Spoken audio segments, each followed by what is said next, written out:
Bíblico Internacional em Icaraí.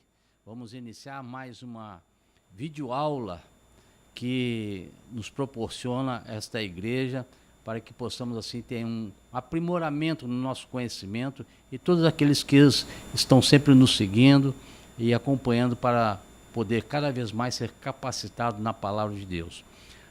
Nesse trimestre nós estamos estudando sobre nesse primeiro trimestre de 2024, estamos estudando sobre o corpo de Cristo, a origem, natureza e vocação da igreja no mundo. Então, nos coloca lá numa posição como igreja, para que nós possamos entender por que somos igreja, onde é a igreja, de que jeito que é a igreja, como a igreja caminha.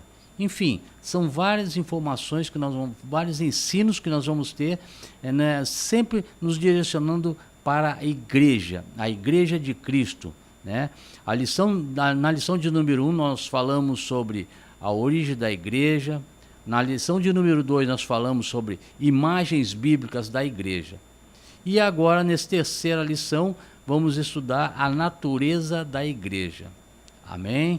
Então, que nós possamos estar nos conscientizando disso e sabendo que o ensino é para aqueles que verdadeiramente querem se aprofundar um pouquinho mais, querem entender um pouquinho mais a Bíblia, entender um pouquinho mais o que é igreja. Amém? Vamos fechar os nossos olhos nesse instante, você que está nos acompanhando pelo YouTube, nas redes sociais, você que está envolvido nesse momento, fecha os teus olhos, vamos falar um pouquinho com Deus. Senhor, nosso Deus e nosso Pai, em nome de Jesus, Pai, nos colocamos na Tua presença agora, em espírito, em verdade, Senhor, para que Tu venhas a falar aos nossos corações, Pai.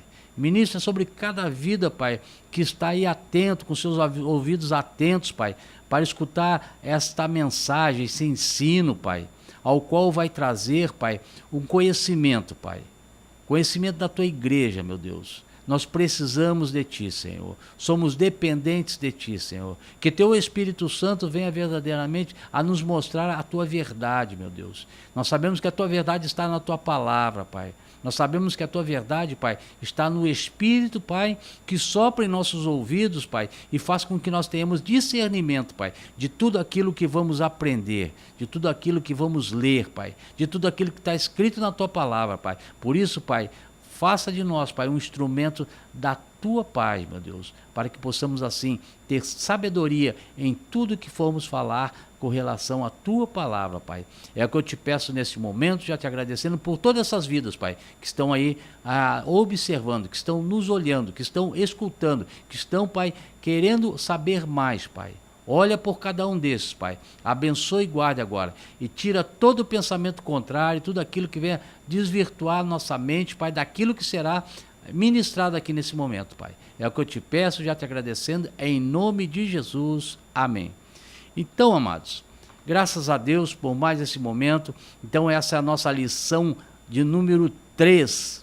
A lição que verdadeiramente ela vai nos trazer um pouquinho mais de conhecimento, para que tenhamos a convicção de que a palavra, ela não é simplesmente algo que devemos ler e esquecer, mas algo que verdadeiramente devemos entender, Então, lição de número 3, a natureza da igreja, lição do dia 21 de janeiro de 2024. Temos aqui como texto áureo: porque assim como o corpo é um e tem muitos membros, e todos os membros, sendo muitos, são um só corpo, assim é Cristo também.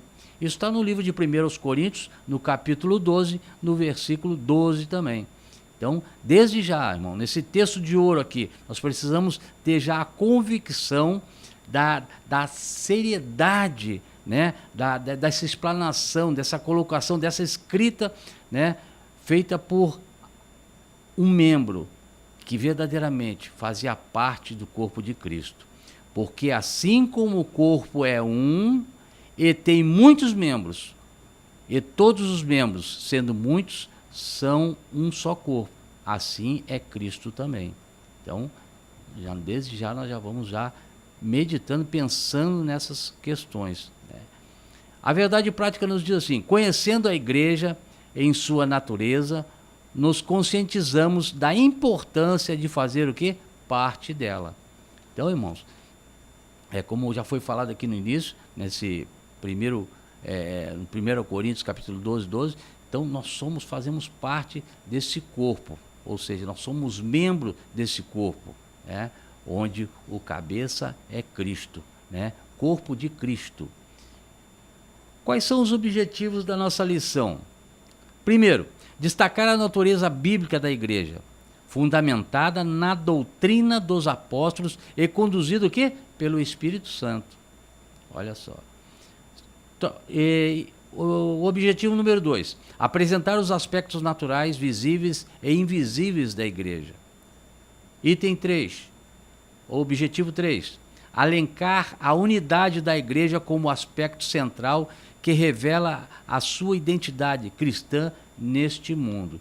Então veja que são 3 pontos aqui que vão nos mostrar que verdadeiramente a igreja tem que estar fundamentada, que a igreja tem que ser aquela que tem uma natureza, que tem aspectos, que tem coisas que vão nos mostrar dessa igreja visível e invisível.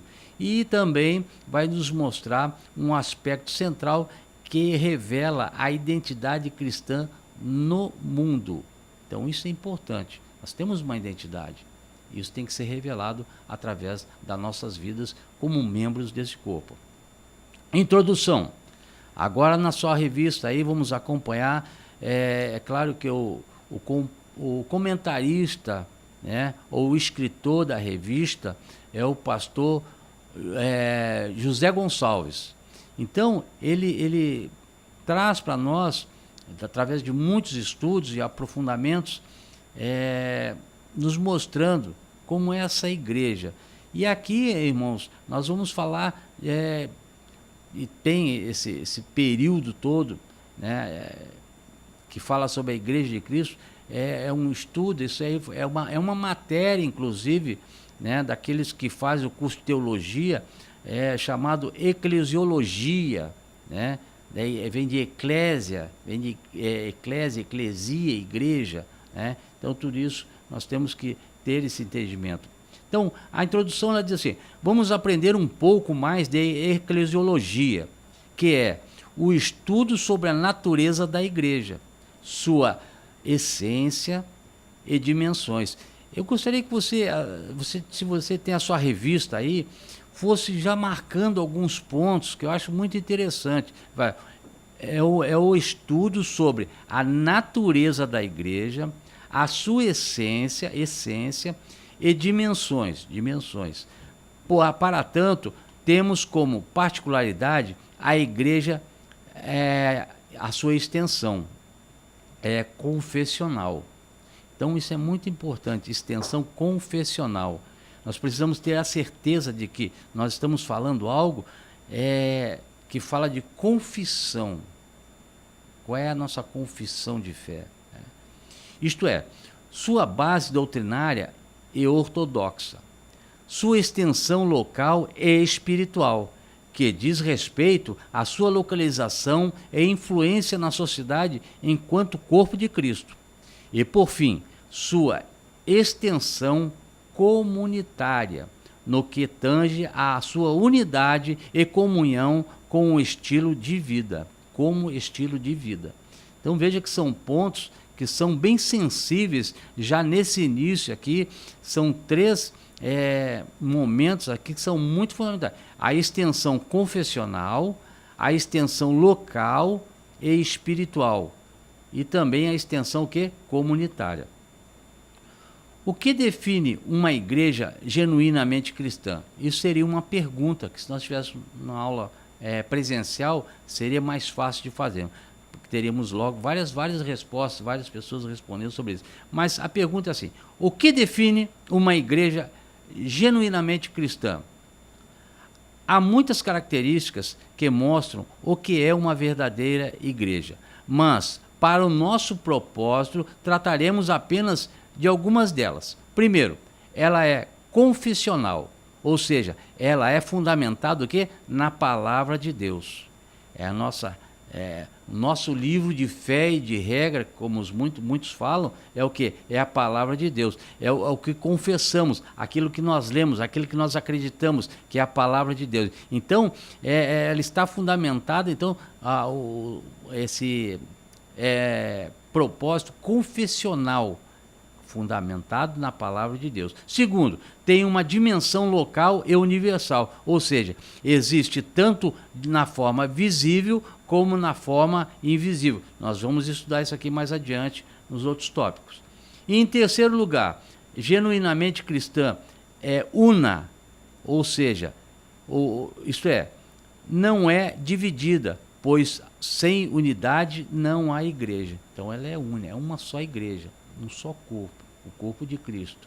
Então isso é importante a gente entender, isso é importante a gente ter como um fundamento, né, na nossa vida cristã. Então a igreja esses três motivações, né? Ela é confessional, ela é local e universal e ela é una, ou seja, ela não é dividida. Muito bem. Agora, tópico 1, diz assim: a natureza da igreja na sua dimensão confessional. Agora vamos explicar, né, mais pausadamente. É relativo o quê? É confessar, a própria palavra já fala sobre isso. Item 1, do tópico 1, fundamentado o quê? Na palavra. Que eu já falei aqui, qual é a nossa regra de fé e qual é a nossa confissão de fé, né? Então, a palavra. Uma igreja verdadeiramente bíblica é firmada na palavra de Deus. Em primeiro lugar, Cristo como a palavra encarnada, a palavra viva. Lá em João 1:1 vai nos falar sobre isso aí. A igreja bíblica possui em Jesus Cristo como seu fundamento. Isso está em Efésios, capítulo 2, versículo 20.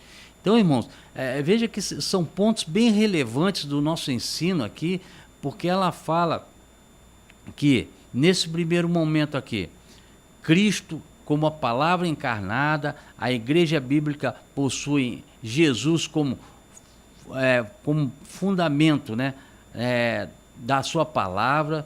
Cristo é o seu fundamento. E isso aqui eu gostaria que os irmãos já começassem a abrir a sua Bíblia. Abra sua Bíblia aí no livro de Efésios, no capítulo 2, versículo 20, que nós vamos testificar o que o escritor coloca aqui para nós, dizendo que Cristo ele é o fundamento da igreja, é o fundamento de tudo que nós falamos com relação à palavra. Cristo é o fundamento. E o que está escrito aqui? A tua Bíblia aí, abre a tua Bíblia, vai procurando aí, vai encontrando Efésios capítulo 2, versículo 20, que diz assim, ó, enquanto você está procurando eu vou lendo aqui. Ela vai nos falar sobre edificados sobre o fundamento dos apóstolos e profetas, sendo ele mesmo, Cristo Jesus, a pedra angular. Então, já vemos aqui que não foi escrito de qualquer maneira isso aqui, ele não é fundamentado de qualquer maneira, está fundamentado, está escrito aqui, que Cristo é a pedra angular. Então, isso aqui, irmão, nós temos que ter a convicção desse pensamento, dessa escrita. E agora, por conseguinte, ele fala assim, está centrado em Jesus. Então, fundamentada em Cristo, fundamentada na palavra, está centrada em Jesus. Então, esses são os dois primeiros fatos que nos tornam a ver que Cristo, ele é a palavra encarnada. Em segundo lugar, uma igreja bíblica é fundamentada o quê? Nas Escrituras Sagradas. Palavra de Deus. Fundamentada em Cristo, na palavra de Deus, nas Escrituras Sagradas, a palavra inspirada. Se não existe igreja verdadeira sem Jesus, ou seja, não existe igreja verdadeira sem Jesus. Da mesma forma, não há igreja verdadeira sem fundamentação bíblica. Em 2 Timóteo, no capítulo 3, versículo 15, nós vamos ver isso aí também. Segundo a Timóteo, vai procurando na tua Bíblia aí, que eu vou procurando aqui na minha, para a gente ter tempo de meditar e testificar do que está escrito. Porque ele fala aqui, se não existe igreja verdadeira sem Jesus, da mesma forma não há igreja verdadeira sem a fundamentação bíblica. Os dois têm que estar juntos, tem que ter o mesmo pensamento, a mesma caminhada, o mesmo sentimento, a mesma visão, né? Então, palavra e Cristo. Então, olha só o que está escrito aqui em 2 Timóteo 3,15. Diz assim, 2 Timóteo 3,15. Tu guardaste também dele, porque resistiu fortemente a nossa palavra. 2 Timóteo 3,15. Eu acho que 2 Timóteo, né, 3,15. Ele diz, eu pulei aqui, me perdoem aqui, mas é aqui, ó. Aqui que está a testificação. 2 Timóteo 3,15. E que desde a infância sabes as sagradas letras, que podem tornar-se sábio para a salvação pela fé em Cristo Jesus. Então está aqui testificando o que nos ensina o escritor. Vou repetir aqui, ó. E que desde a infância sabes as sagradas letras, que podem tornar-te sábio para a salvação pela fé em Cristo Jesus. Então, se envolve com a palavra, olha para a palavra, lê a palavra, pratica a palavra, e tudo isso é que Jesus é fé. Tudo isso é fundamentado nisso, irmãos. Então, nós temos que ter isso bem claro na nossa mente, porque isso é um dos fatores principais para nós entendermos o que é essa igreja de Cristo, aonde ela está fundamentada, como caminhamos, como nos envolvemos diante da palavra, porque ela é o fundamento, ela é o próprio Jesus. Vamos lá. Item 2 do tópico 1. Habitada pelo Espírito. A igreja é habitada pelo Espírito, dirigida e capacitada por ele. O Espírito Santo é a força motriz da igreja. Na verdade, a obra do Espírito começa no seu trabalho de convencimento do pecador. É o Espírito quem convence o ser humano do pecado. Lá em João 16, 8 a 11, vai nos falar sobre isso. Então, irmãos, nós precisamos ter uma aproximação do conhecimento da palavra para que nós possamos, assim, entender que verdadeiramente o Espírito Santo, aqui ele entra nesse momento da igreja. A igreja é habitada pelo Espírito, dirigida e capacitada por ele. Por quê? Porque quando Jesus ascendeu aos céus, ele fala para os seus discípulos, é necessário que eu vá, para que venha quem? O Espírito Santo, ou seja, o Consolador, para que venha o Consolador. Esse Consolador, hoje ele está conosco, hoje ele direciona nossas vidas, né? Tudo que nós nos envolvemos, nós cremos que espiritualmente o Espírito Santo de Deus está nos orientando, está nos conduzindo. E aqui o ensino é bem claro. A igreja é habitada pelo Espírito, é dirigida e capacitada por ele. Nós somos templo do Espírito Santo, nós somos a igreja.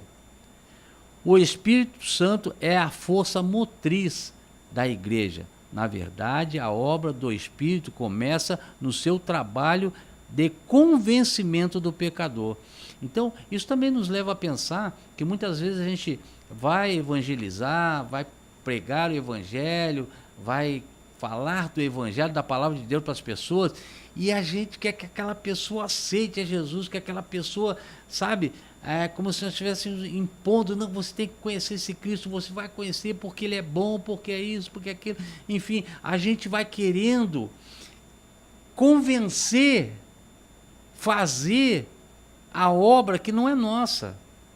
A nossa função, vamos dizer, como corpo de Cristo, é falar da palavra. Mas quem convence é o Espírito Santo de Deus.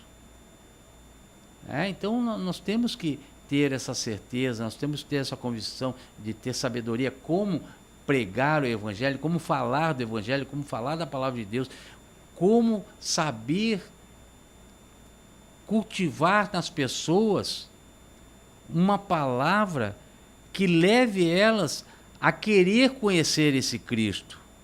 Não nós queremos impor uma norma, uma regra, um ensinamento, uma coisa forçada. Não, não é forçado.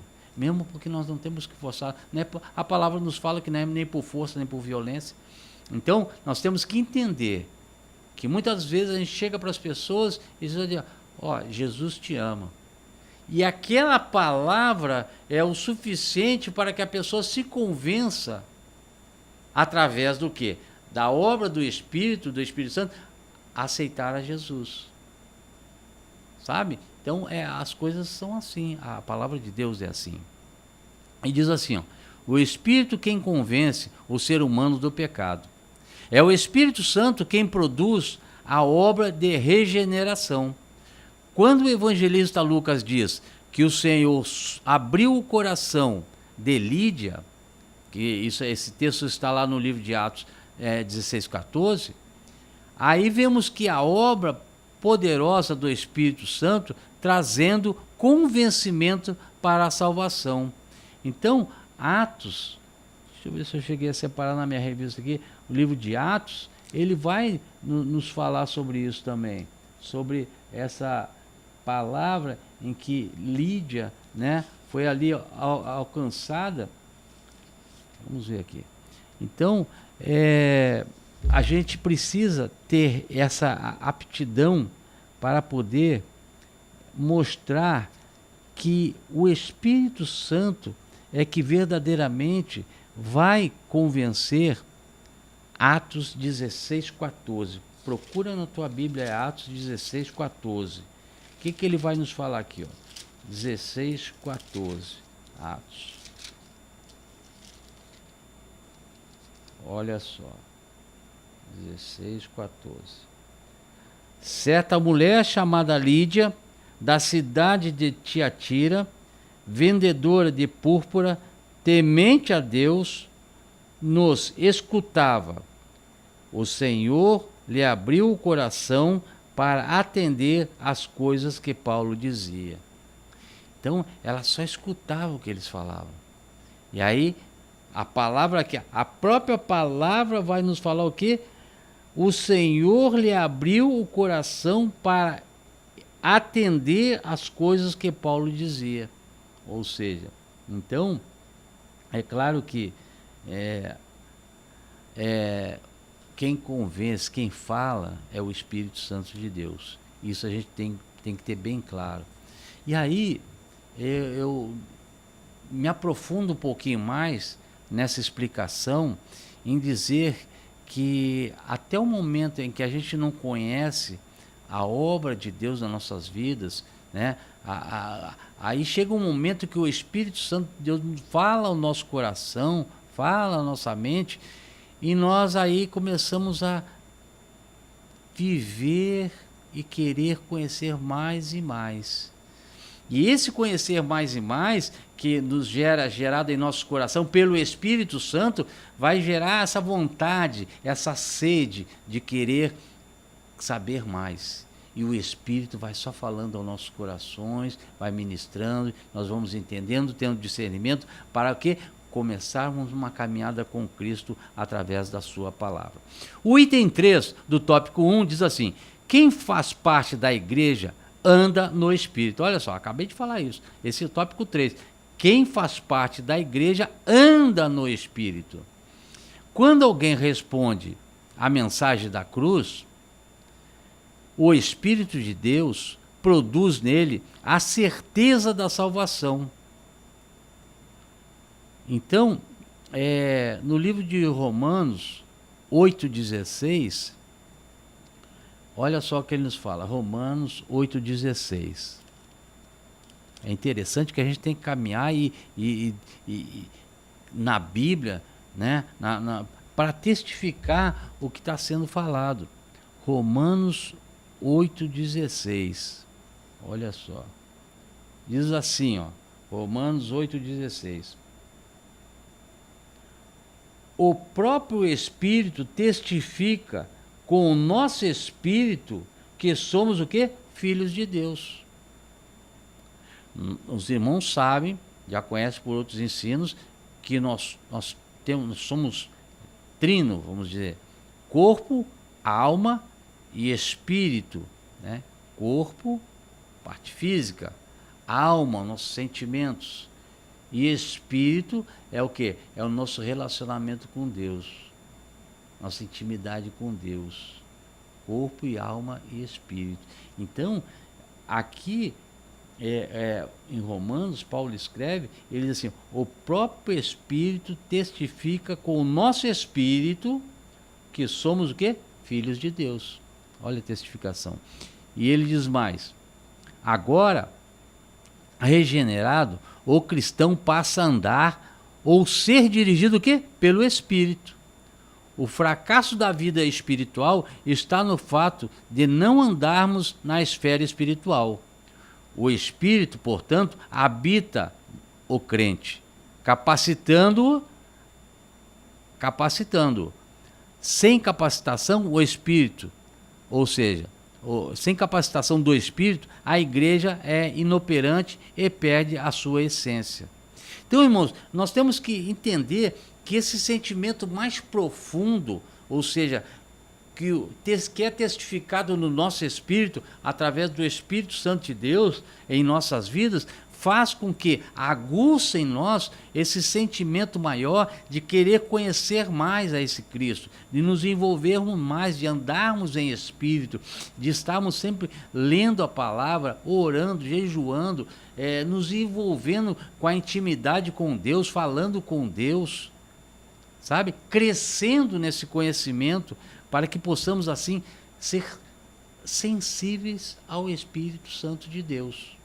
Essa é a caminhada do cristão, é ser sensível, é escutar o Espírito Santo de Deus falar no nosso ouvido, no nosso coração, para que não tenhamos dúvida de que o Deus que nós servimos, a igreja que estamos, que nós somos membros desse corpo e queremos prosseguir cada vez mais. Uma igreja bíblica é fundamentada na palavra inspirada por Deus, habitada pelo Espírito Santo e dirigida e capacitada por Ele. Então, veja bem, nós temos que andar nesse mesmo nível de relacionamento, né, conhecendo o fundamento que é a palavra, né, e que o Espírito Santo então começa a habitar em nós e a nos envolver, o quê? Porque Ele é que nos capacita, Ele é que nos dirige. Amém? Então isso é muito importante nós entendermos, e cada vez mais, irmãos, nós temos que buscar esse envolvimento, andar em espírito, é nos envolver verdadeiramente naquilo que Deus tem para cada um de nós. Temos que entender a responsabilidade que temos como igreja de Cristo, viver em espírito, né? Nós temos que ter essa certeza. Agora, o tópico 2 diz assim: a natureza da igreja nas suas dimensões local e universal. Item 1 do tópico 2, local e visível. A igreja, em relação à sua dimensão espacial, isto é, em relação ao local ou ao espaço geográfico, ela pode ser vista e sentida. Assim, vemos os apóstolos escrevendo as suas cartas a determinadas igrejas, situadas em diferentes locais. A igreja de Deus está em Corinto. A igreja de Deus está em Corinto. Em 1 Coríntios 1:2 vai falar sobre isso. Aos estrangeiros dispersos no ponto da Galácia, Capadócia, Ásia e Bitínia. Isso também nos mostra que nesses textos vemos as escrituras se referindo à eclésia, isso aqui está em grego, né? A comunidade de crentes situadas nas diferentes locais. Irmãos, veja bem que quando Paulo ele escreve as 7 igrejas, ele não escreve uma carta única, porque são igrejas diferentes.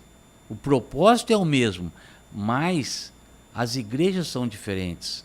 Cada igreja tinha a sua característica, tinha a sua maneira de caminhar, né?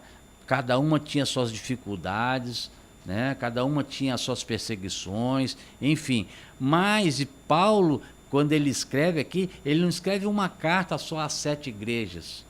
Ele escreve uma carta para cada igreja, sabendo das dificuldades, sabendo de como era aquela igreja, do que eles estavam passando. Uma por perseguições, outra por problemas financeiros, outra por problemas familiares, outras por estar se afastando de Deus, por estar se esfriando na fé. Então, cada igreja ele escrevia uma carta específica para aquela igreja, mas o propósito era um só. Então essa é a igreja visível, a igreja local, é o espaço, né, que ela ocupa. Centro Evangelístico Internacional aqui em Icaraí, né, esse espaço que ela ocupa, ela está aqui, tem suas dificuldades, tem os momentos difíceis, tem os seus momentos bons, tem seu crescimento, tem os seus membros, tem, enfim, é a igreja local, né? Então, ela é visível às pessoas.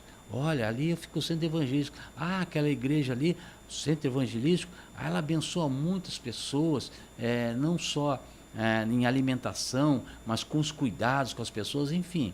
Os irmãos conhecem já o centro evangelístico e sabem do propósito social que essa igreja está envolvida, né? Então, esse é o local. Item 2. As particularidades das igrejas locais. Pelo teor das cartas neotestamentárias, observamos que essas igrejas locais possuíam suas particularidades. É o que eu já tinha falado. Os problemas encontrados em uma não era necessariamente o mesmo da outra. E tem vários textos aqui, irmãos. Os irmãos pegam em casa, depois podem ler, porque se eu for ler todas essas referências bíblicas aqui, vai levar muito tempo, e o propósito é que os irmãos tenham um conhecimento bem abrangente, mas não muito aprofundado. Isso é bom que os irmãos em casa vejam esses versículos aqui, como de Filipenses 4, versículo 2 e 3, né? Então, todos esses versículos, depois tem aqui 2 Tessalonicenses também, capítulo 3, 11 e 12, também vai nos falar sobre essas particularidades da igreja. De igual modo, as virtudes, por outro lado, embora estivessem todas sob a supervisão apostólica, ou seja, dos apóstolos, observamos que eram autônomas, uma em relação à outra. Assim, possuíam sua dinâmica própria. Um método que funciona em determinada igreja pode ser inadequado em outra. Foi o que eu já estava aqui colocando para os irmãos. Então, cada igreja tinha uma característica, tinha uma maneira de ser. Então, nós temos que saber que há muitas igrejas, muitas igrejas, e cada uma tem a sua dificuldade, seus problemas, enfim, tem a sua direção, tem a sua doutrina, enfim.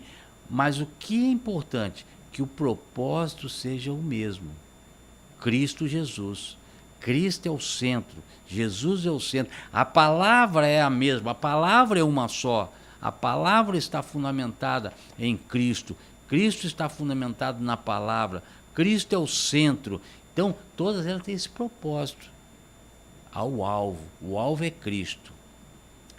Terceiro item do tópico 2. Universal e invisível. A igreja não está limitada ao espaço geográfico ou físico. Assim, a igreja universal é invisível. É formada por todos os cristãos regenerados, que estão em todos os lugares, e por aqueles que já estão também na glória. Hebreus 12, 23. eu acho que eu separei aqui, irmãos, para que nós tenhamos aqui a certeza. Hebreus 12, 23. Olha, vai procurando na tua Bíblia aí, Hebreus 12, 23. Olha o que está escrito aqui, ó, falando com relação a essa igreja universal e invisível, falando sobre aqueles que já estão também na glória. 12, 23. Diz assim, ó, eu vou ler o 22 também. Eu marquei na minha Bíblia aqui o 22 também para a gente ler. Diz assim, ó: mas tendes chegado ao monte Sião e à cidade de Deus vivo, a Jerusalém celestial e a incontáveis hostes de anjos e a universal assembleia. Aqui não é igreja universal nem assembleia, o tema é junto, é uma universal assembleia. E igreja dos primogênitos arrolados nos céus, e a Deus, o juiz de todos, e o espírito e aos espíritos dos justos aperfeiçoados.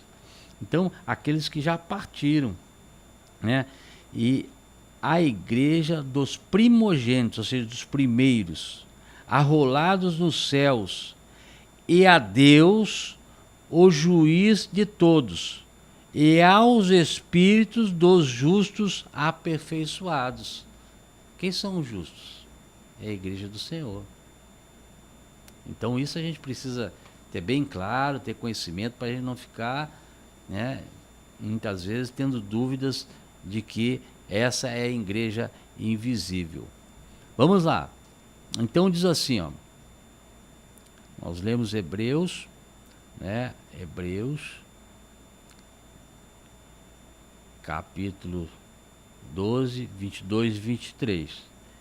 Então, irmãos, essa igreja, ela é fundamentada nisso, é isso que nós vivemos e é isso que nós queremos cada vez mais, ter a certeza para não errarmos contra Deus nem contra a palavra. Não se limita somente à dimensão terrena. Aqui é importante se diferenciar igreja de denominação. Numa cidade, por exemplo, pode haver várias denominações, contudo, somente há uma igreja. A igreja é divina. As denominações são humanas. As denominações podem ser temporárias, a igreja não. As denominações podem desaparecer, mas a igreja é indestrutível. Lá em Mateus 16, 18, vamos ver se eu separei aqui Mateus 16, 18. Mateus 16, 18, está aqui separado aqui. Então, ele vem nos falando aqui sobre denominação e igreja. Então, as denominações podem desaparecer, mas a igreja é indestrutível. Vamos ver Mateus, olha na tua Bíblia aí, olha na tua Bíblia, Mateus 16, 18. Olha o que nos fala aqui, ó. Também eu te digo que tu és Pedro, e sobre esta pedra edificarei a minha igreja, e as portas do inferno não prevalecerão contra ela. Então, isso é igreja,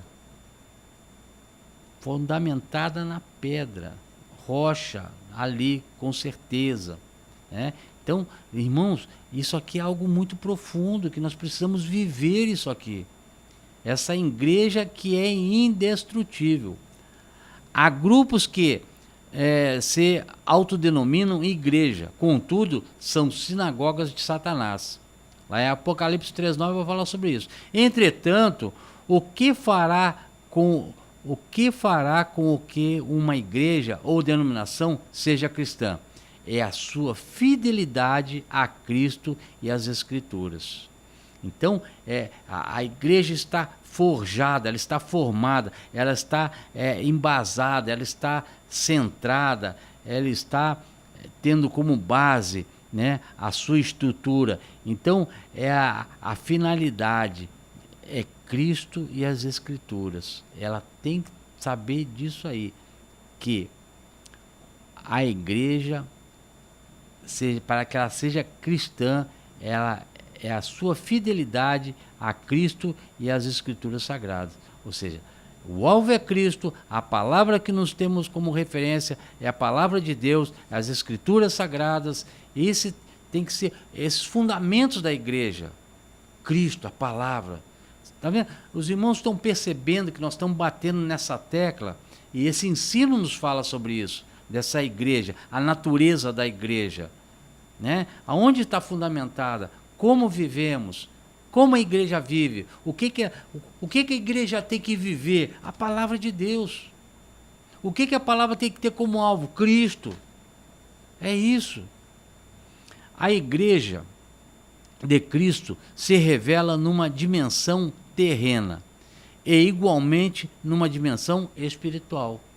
Igreja local, terrena, e agora que é espiritual. Cristo, palavra, isso é importante. Vamos agora para o tópico 3. Ele diz assim, ó, a igreja na sua dimensão comunitária. Item 1 do tópico 3, a igreja é una. Isso significa que a igreja é indivisível. Na analogia onde compara a igreja ao corpo humano. Então Paulo faz essa comparação, né? Paulo deixa bem claro que uma igreja verdadeiramente cristã é unida porque não pode haver divisão no corpo. Lá em 1 Coríntios 12 fala isso, que lá, se os irmãos prestarem atenção, não precisa nem procurar na Bíblia, mas no próprio texto, que é nosso texto de referência, a nossa leitura bíblica em classe, que eu não li propositalmente, porque todos os itens que nós vamos falar estão aqui já, e eu tenho certeza que os irmãos já leram em casa, né? Esses 1 Coríntios 12, do 12 até o 27, lá no 12 ele diz assim, ó, porque assim como o corpo é um e tem muitos membros, e todos os membros, sendo muitos, são um só corpo, assim é Cristo também. Então, é o que nos fala aqui, essa explanação aqui sobre a igreja, sobre essa dimensão, sobre essa igreja una. Né? Não tem divisão, ele é um corpo. Ele faz esse paralelo, né? Essa analogia do corpo com a palavra, com Cristo, né? Com a igreja. Jesus disse que um reino dividido não subsistirá. Lá em Mateus 12, 25 fala sobre isso. Esse princípio se aplica à igreja também. O que o diabo... Isso aqui eu achei, irmãos, se você puder, se estiver com a sua revista aí, você já grifa, marca na tua revista essa palavra aqui, essa informação aqui. O que o diabo não consegue contra a igreja, por meio da perseguição, e nós vemos que desde o princípio a igreja é perseguida, né? O diabo não consegue com a perseguição, ele consegue por intermédio de quê? Da divisão.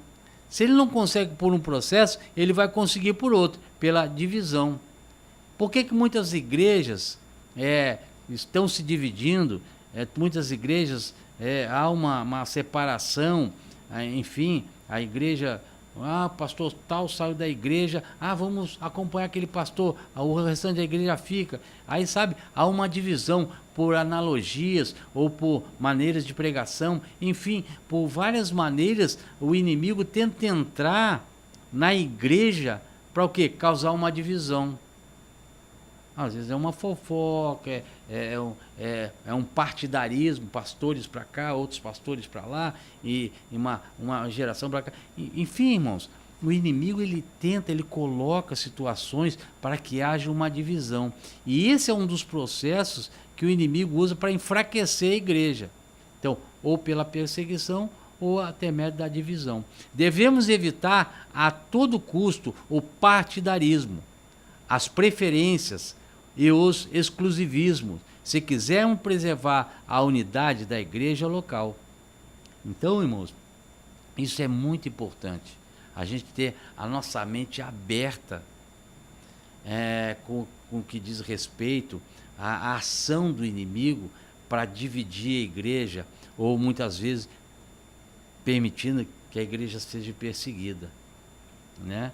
Então, nós temos que ter esse cuidado. Por isso que, a partir do momento que nós conhecemos e temos intimidade com o Espírito Santo de Deus, é Ele que vai nos mostrar a direção, essa unidade da igreja. Nós temos que agir na igreja, como membros dessa igreja, para unificar, para ser unidade, um só pensamento, uma só direção, um só Deus, uma só palavra, sabe? Não procurar esse partidarismo ou procurar por preferência, exclusivismo e tal, nada disso. Ah, pastor fulano de tal é melhor que pastor fulano de tal, pastor fulano de tal. Não, irmãos, a nossa referência é Cristo. Não permita que muitas ações que acontecem na igreja venham a te desvincular do alvo principal, que é Cristo Jesus. As lutas vêm, as perseguições vêm dentro da igreja, a gente vê muitos movimentos na igreja, mas a gente tem que estar olhando para Cristo, para a palavra de Deus. Deixa que Deus vai agir naqueles que estão envolvidos com esse partidarismo. Então nós temos que ser uma igreja de uma dimensão comunitária, comum a todos ali. Nós temos que procurar sempre juntar, nunca espalhar, que a igreja unida, ela é muito mais forte. Item 2, unidade da igreja.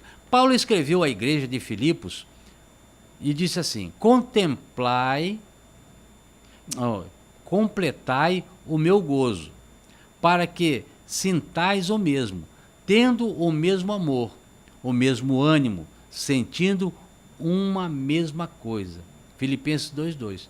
Esse texto mostra o anseio do apóstolo pela unidade da igreja, que, como corpo de Cristo, em sua forma coletiva, deve zelar pela unidade, que cada um de nós busquemos isso. Então, às vezes a gente está comentando aqui, a gente antecipa alguma coisa que já está escrita, mas é pelo próprio sentimento espiritual, isso aí já nos mostra isso, né? Então a igreja tem que estar sempre unida, um só pensamento, como eu acabei de falar. Então aqui agora testifica, Paulo, ele falava e escreveu à igreja de Filipos: completai o meu gozo, para que sintais o mesmo, e tendo o mesmo amor, o mesmo ânimo, sentimento das mesmas coisas.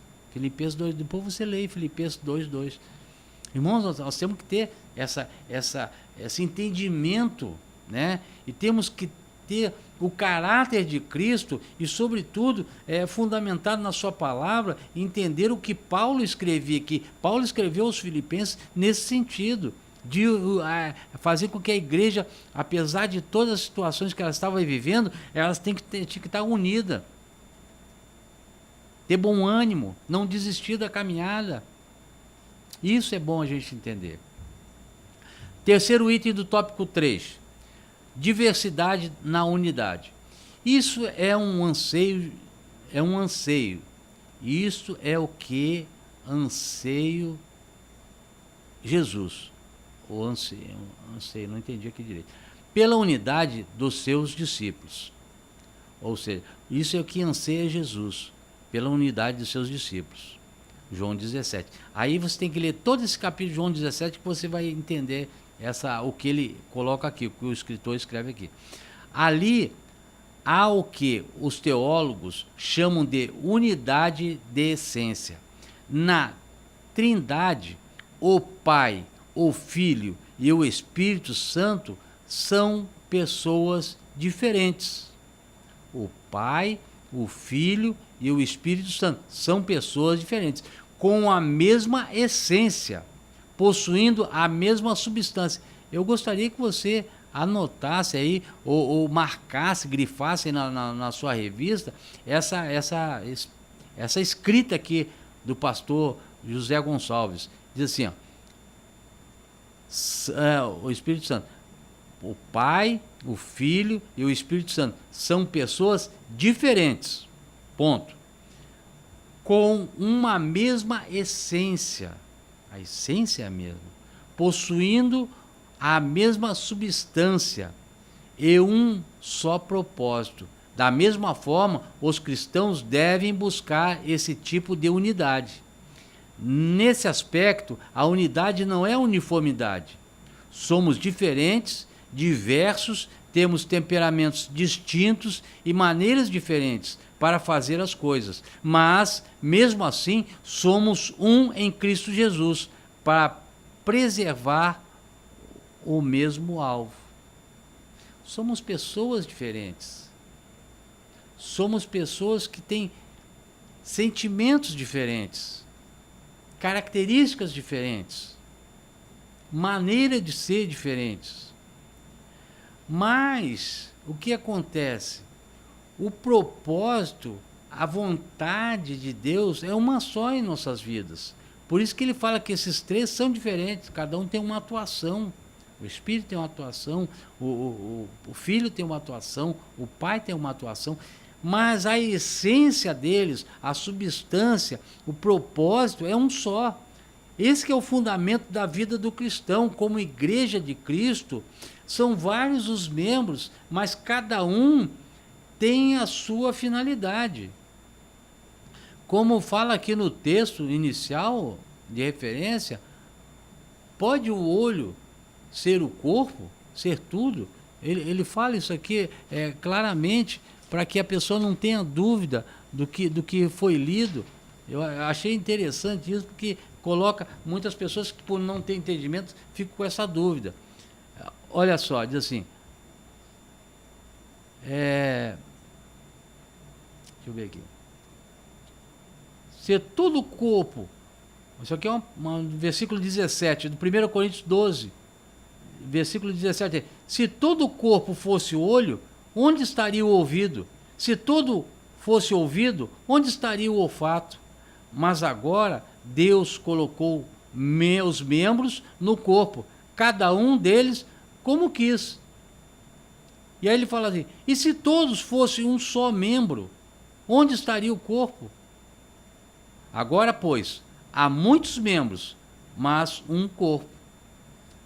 Então, e outra ele coloca aqui também, se o olho não pode dizer à mão, não tenho necessidade de ti, nem ainda a cabeça aos pés, não tenho necessidade de vós.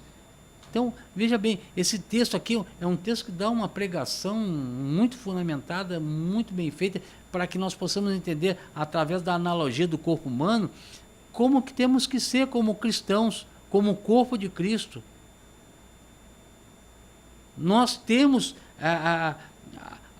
o propósito de Deus em nossas vidas, bem firmado através do Espírito Santo, porque nós temos que saber qual é a nossa ação dentro do corpo, qual é a nossa função dentro do corpo de Cristo, como igreja de Cristo, sabe? Aí nós vamos ver que nós temos a nossa parte, por mais que sejamos um pedacinho de uma unha, que pensamos que não somos nada, mas a unha tem a sua finalidade.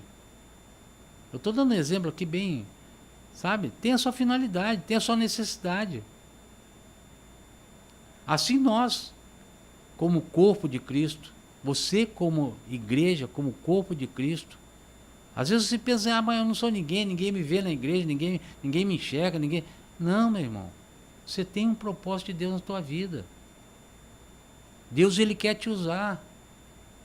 Mas você precisa entender o propósito de Deus na sua vida, porque você já está vivendo em unidade, você já está vivendo a palavra, você conhece Jesus, você conhece o Espírito Santo de Deus, ministra sobre a tua vida o querer dele, mas você precisa entender que você não é um João Ninguém, não é um coitadinho, não é aquele irmãozinho humildezinho, que muitas vezes não sabe nem ler, não sabe nem...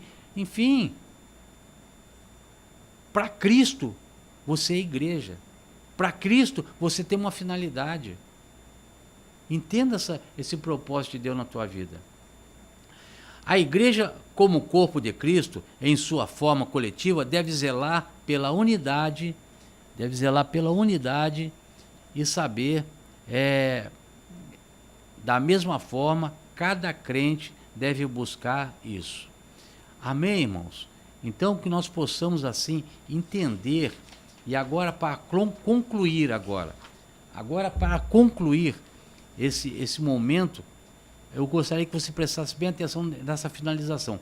As características da igreja local devem estar fundamentadas na palavra e habitada pelo Espírito Santo. A igreja também existe tanto local como universalmente. Não está limitada nem pelo tempo, nem pelo espaço. Ela existe na eternidade. Grava bem isso aí, grava na sua revista. Marca na sua revista. A aplicação.